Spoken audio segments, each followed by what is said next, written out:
My name is Eban Oliver. I'm the owner of Skyroomlive. And Eban, what is Skyroomlive? Skyroomlive is an online digital music porthole. What we try and focus on, especially in the South African context, is to try and bring the top tier African artists to the world. They have a platform for us to perform to hundreds of thousands of people online through many different portholes. As well as in our own terrestrial sense of the word, that they have the ability to play on terrestrial television, whereby their biggest fan base and audiences are on a license basis. So every single weekend there is a Skyroomlive broadcast. Let's roll it back a step. How many venues and how many bands are visiting South Africa?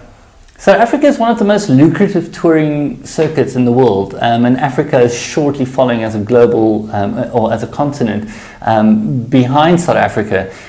It has exploded in the last 4 or 5 years. To give an example, in South Africa alone, there's about 12 very established concert venues that's completely kitted out for concerts, load-in, load-outs, technicalities, floor weight bearing, etc. And they can accommodate anything from 7,500 spectators up to 95,000 stadium arena shows. The touring scene, on average, international A-list internationals, I would say about 3 coming through a month. A, B and C level, you can look at anything up to sometimes 12 to 15 a month, depending on whether the festival set up or independent per artist. But there's quite an increase in it. And what's the volume of bands locally performing at that sort of scale?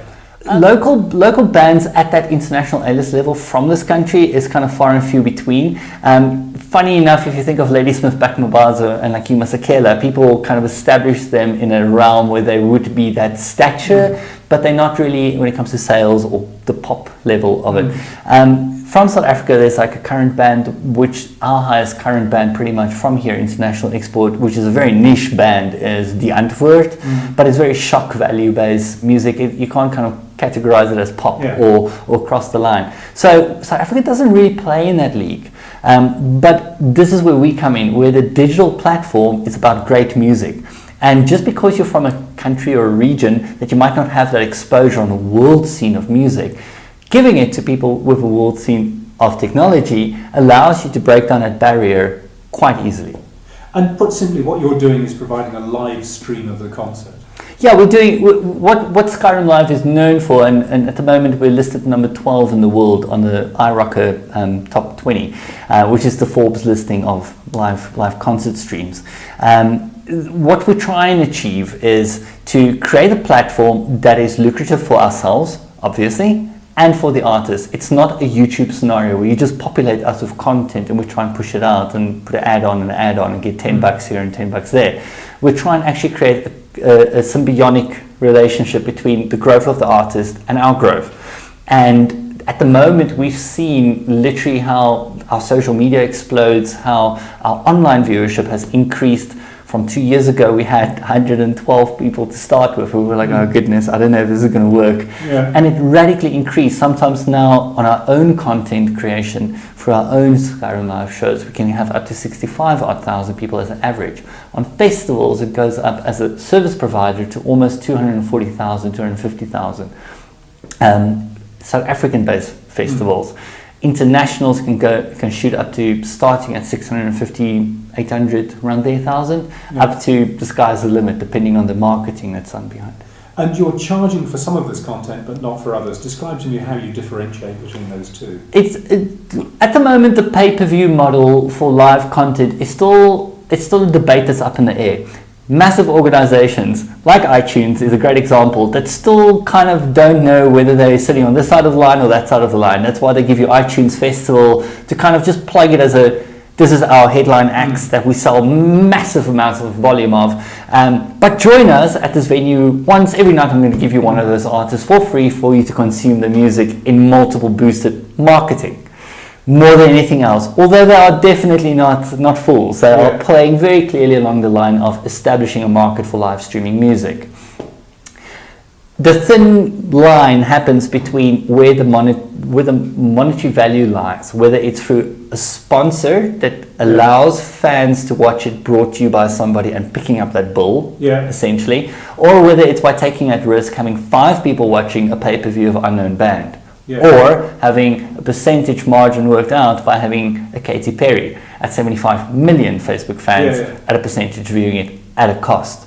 So you've been charging some people $10. Yeah, we have done some international shows that was very successful. We've done some other international shows that was a complete dead, like zero viewership. But like I said, along with the online concert experience, the charging the price point isn't the main concern. The main concern is the understanding that an online concert is exactly the same as an actual physical concert. Whether we do it in 3D, whether we do it in HD, that doesn't matter.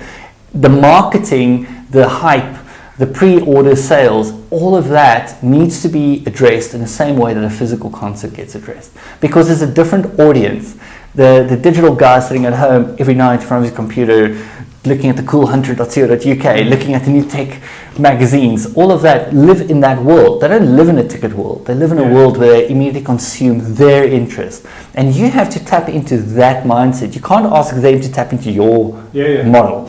So by giving them the content how they want it, when they want it, in a medium that is accessible to them, you have to create the trust, the loyalty, the quality, and the consistency of doing it. You can't just do an American Express once a year, here's Usher, and now you are the new streaming company, because it's about consistency. It's about building loyalty in that sense. So all of these things, I don't have a definitive answer to this, but I definitely do know that the market is slowly but surely opening up to it, and the first adopters, the Red Bull Studios, the David Lettermans, all the big boys that's at the top tier of the top 10 in the world, they all started seeing how that works with a small company like StageIt, for instance. StageIt is where you can donate an amount of $2 to watch your friend sit in a kitchen and play his new album for you.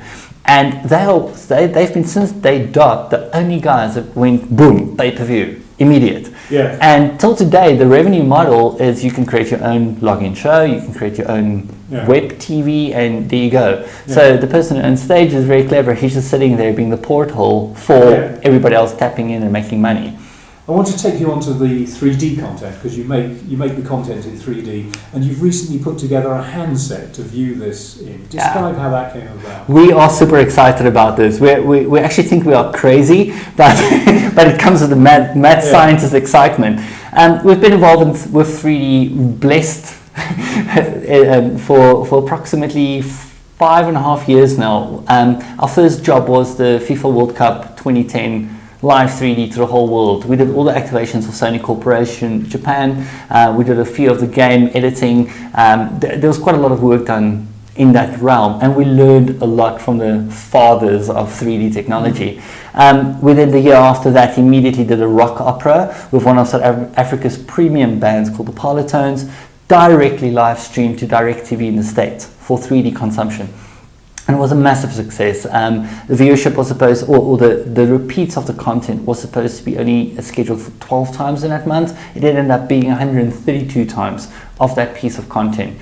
And we just kind of played with the idea saying, well, if we do these amazing shows week in and week out, why don't we just invest in 3D rigs, which is going to cost us millions, but let's bite this bullet. And I'm sure with the amount of content we generate, we are really putting South African content on another platform. And this now grew and grew and grew. People are buying our content from us, licensing it all over the globe. It's really exciting. But then you said there's a problem. I really like 3D. I'm sure you like 3D. I'm sure 100,000 kids in the street like TV. But every kid in the street has a mobile phone, but they do not have a 3D panel under their arm walking up and down the street. I haven't seen one yet. Sure to see. So we just started, like, through our contacts internationally, partnered up with this amazing bunch of people in China, and we actually launched our first tablet, which is also a phone, but we're selling it off more as a tablet versus the phone part of it is rather large to say hello to your best friend. But now it enables us to watch live 3D and pre-recorded 3D at a download store everything we created internally through Skyroomlive's platform. Yeah. And I promise you, it is the most amazing thing ever. It becomes a selfish form of entertainment where you can sit and watch something as if it is a window to this live streaming world. We started doing fashion in the same way. We just did the South African Fashion Week, which we thought would be like very bland, but it was actually amazing based on the perspective of runways, etc. Yeah. So, but it's amazing. We've just put it out to do pre-order sales independently. So I sound like an independent artist, but we just tried this route to begin with, just to see what the uptake is from our fans. And to date, we've got 210 units sold since last Friday. What's the cost? It sells at $4,999, so $5,000. Divided by 10, so about 500. Yeah. 500 euros, 450-ish. Yeah. Around about there. So it's an entry-level kind of tablet. Yeah. It is a phone as well. Like I said, it's Android-driven. You also get your first 2 concerts for free on the house, built into the device.